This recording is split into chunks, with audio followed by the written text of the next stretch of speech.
Ladies and gentlemen, we are coming to you very early this week. Last week we were very late. That's because we've been running around again all over Rustenburg. Now, 10 years ago when I started here, there was an event that I covered. BP Midas opened and I went there for the ribbon cutting.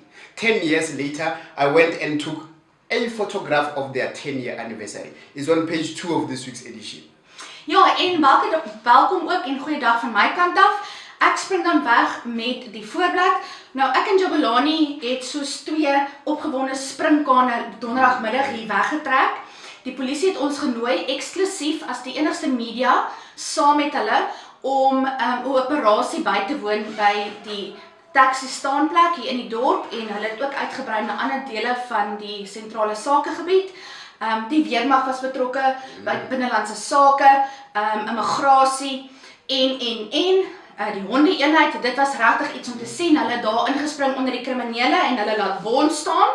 Kyk gerus op ons voorblad en op bladsy 3 oor hierdie suksesvolle operasie Chanela 2. Well, there was a lot of action, that's all I can tell you. Now, we know we are moving into winter and the temperatures are dropping significantly. Now, JST Hospital has warned us that a lot of patients are coming in with burn injuries. Now, they are giving you tips on how to handle burn injuries, especially when it comes to children and toddlers. Ja, neem asseblief kennis van dit. Dan op bladsy 3, kort storie, maar nogals belangrik.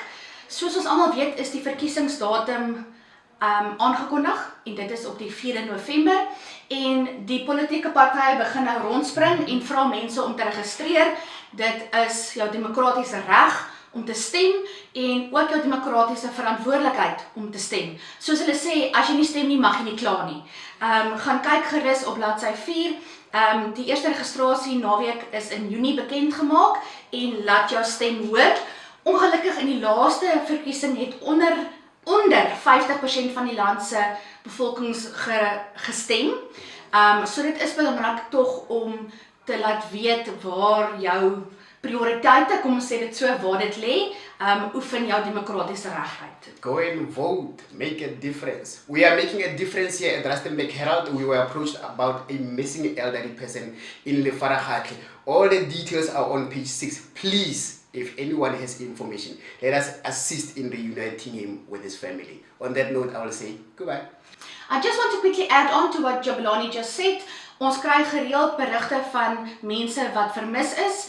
Asseblief onthou om die nodige stappe te volg om die saak by die polisie aan te gee. Die Pink Ladies is 'n organisasie wat baie mense help.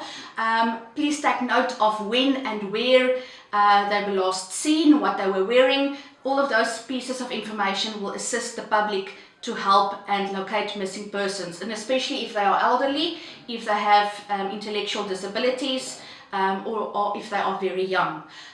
Maar ja, ons is altyd daar vir die gemeenskap.